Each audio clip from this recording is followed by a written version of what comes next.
Did you know that most people that set goals for themselves in the beginning of the year end up giving them up by the end of January? Don't be one of them. Hello everyone, welcome back. I hope this video will give you some insights on how to achieve your goals and make 2024 your best year yet. I purposely chose to post this video in late January as the new year, new me energy tends to fade away and your goals get lost in your day-to-day. In the past, I have used countless methods to plan for my year. Some were more successful than others, but one that stuck with me is suggested in the book of Brian Moran, The 12-Week Year. In his book, the author suggests that we assess our success on a yearly basis, and that can create complacency. As a master procrastinator, no matter how much time I allocate to a task, I will end up doing it at the last minute. For example, when I was studying for my PMP, I had a year to prepare for it, but I waited a month before taking the actual exam to study for it. Have I set stricter timelines with myself, I would have achieved my goal much sooner and stopped worrying about it. Keeping a short cadence where you track your progress in a 12-week span is actually more effective, keeps you accountable, and the impending deadline focuses your mind and increases performance. So how do you actually plan for the year in 12 weeks? The first step is to create a vision. Reflect on your life. Assess how you are doing in the main areas that you need to focus on. How's your physical health, your mental health, your nutrition, your career? Have a real look up at your current situation. Be as raw and honest as possible. Then, you need to create a vision for what's to come. How would you like your year to look like? Which areas you need to improve on? What are the things you would like to achieve? Big or small, write it down. Once I reflect on my life and write down my vision, I also go ahead and create a vision board. I like to have it saved on my screen display on my desktop and also on my phone screen lock so that each time I open these two items that I reach out for quite a bit, I always get reminded of my purpose and what I am working towards. This is just a broader vision of my life and what I want to accomplish and achieve this year.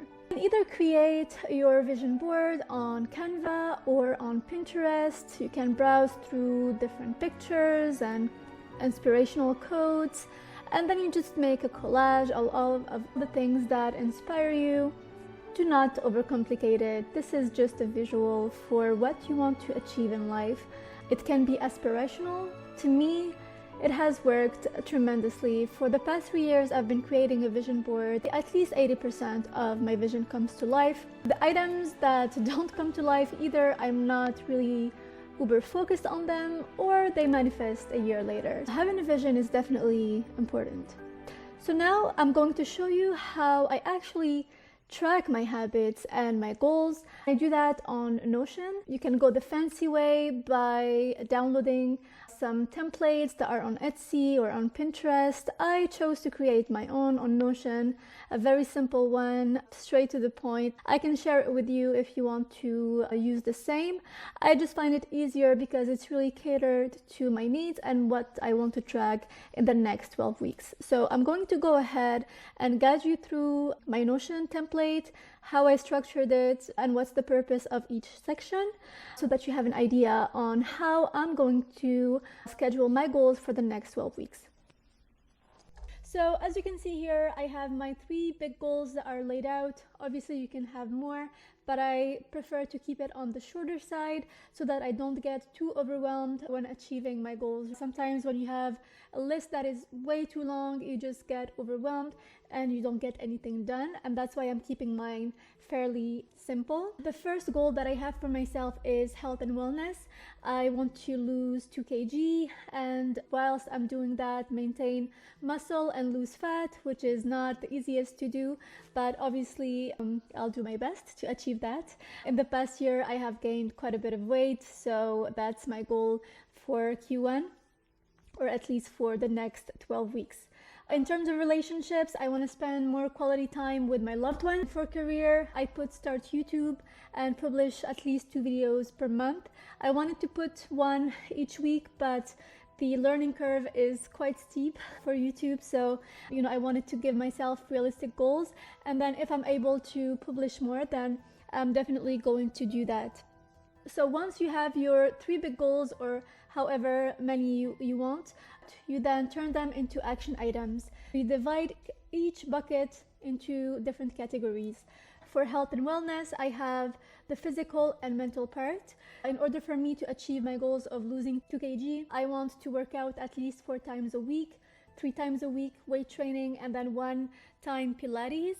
I need to meal prep. Obviously, when you eat out a lot, then what end up happening is that you gain weight, and that's what happened to me last year. So I really want to focus on home cooked meals more often, and then obviously we can go out on weekends, but at least the bulk of my meals are all going to be home cooked. For the mental part, I included 3 things. Prayer, stick to it and not miss a prayer. That's really one of my goals this year. Read about mental health, listen to podcasts, and perhaps even seeking the help of a therapist. And travel. To me, that's something that is extremely important for my mental health, and I want to schedule at least 4 trips a year. We already have 2 trips that are lined up for February and March, one in Mexico and the other one to Algeria, but I still want us to plan for the next 2 trips that we're going to have a little bit later in the year. And in terms of relationships, again, I want to spend quality time with either family or friends twice a week. So that means either going for brunch with a friend, seeing my mom, hanging out with my brother. I also want to have date nights that are specific with my husband. Obviously, we spend every night together, but I want it to be intentional and really have something special at least once a week. And then call loved ones regularly. Some of my loved ones are overseas, so I just want to make sure that I am prioritizing that.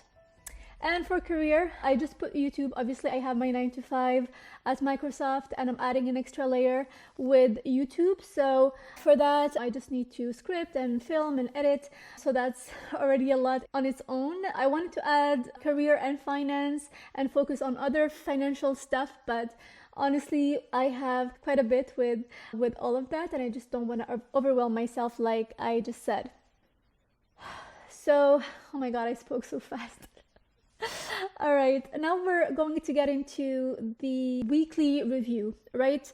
Every week you have to sit down with yourself and really make sure that you are reviewing your week and tracking your progress. The way I do it is that I have 3 categories: what went well, what is the bad, and what is my focus for next week. The good is that for week 1, I was able to hit all of my categories, so that was a positive thing.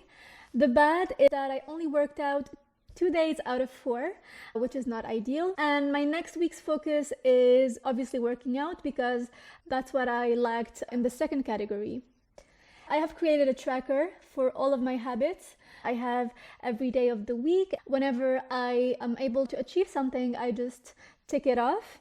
And I want you to go to the last 2 columns here, because that's the frequency in which I am going to achieve each of the tasks. For instance, prayer is daily, working out is 4 times a week, and so on. And here I have the percentage of my goals and if I was able to achieve them or not. I missed a few prayers, so I gave myself a mark of 50%. I didn't work out twice out of the 4 times that I allocated to myself, so I put 50% and so on. So the total number here is 70%. And I want to bring your attention to that because according to Brian Moran in his 12 weeks a year book, he says that in order for you to achieve your goals by the end of the 12 weeks, you have to achieve at least 80% of your goals. If you don't, then most likely than not, you're not going to achieve that goal. On my next week, it was a better week for me and I was able to achieve a lot more. And the mark that I gave myself is 85%. And the reason for that is that I reflected on the good, the bad, and I really tried to focus a little bit more on what's to come. And here, for instance, on week 2, the good was that I was able to meal prep, do my maintenance appointments, spend quality time with friends and family. It was a good work week for me at Microsoft, and I kept the house clean and tidy. The bad is that I struggled to film my YouTube videos, which I am prioritizing on the next week. I also struggled to fit in workouts. I missed one workout, and also I missed 2 days of prayer. So you really have to be thorough about your analysis and what you did well, what you didn't do well. So my next week's focus is edit and film the second video that I am filming right now, prayer daily and not miss any, and obviously working out 4 times a week because I only worked out 3 times. And yeah, so that's how I'm going about it week after week. One thing that Brian Moran also suggests in his book is to have an accountability meeting with a relative or a friend or a family member. So you meet with them once a week, you tell them about your week, about your goals, and exactly the same that you have done with your tracker, but you do it with a person, and this person keeps you accountable. So the next time that you speak to them, you have to prove that, in the last week you have made some efforts to correct some of the some of the things that you have missed. And this is especially important for the bad weeks, because there's an increase in 20% of productivity if you have an accountability meeting with a relative or someone that you trust. So I would recommend you to do that. For me, it's my husband. He keeps me on track. Whenever he sees that I'm not following through what I need to do, he is there to remind me. But it can be a friend or a family member as well. So that's something that I definitely recommend to you. One thing that I really want you to be mindful of.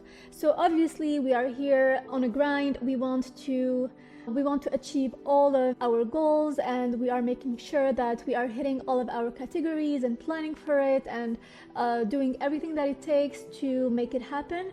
But also don't forget to be present and to be grateful for where you're at, because at some point in your life you probably planned to be where you're at right now, right? And you probably prayed for all of the blessings that you currently have. When you have a vision for the future, don't forget to be present and to really be grateful, and that's what will help you in achieving your goals as well. So that was just my 2 cents and how I want to end this video for today. So thank you so much for watching, and I see you on the next one.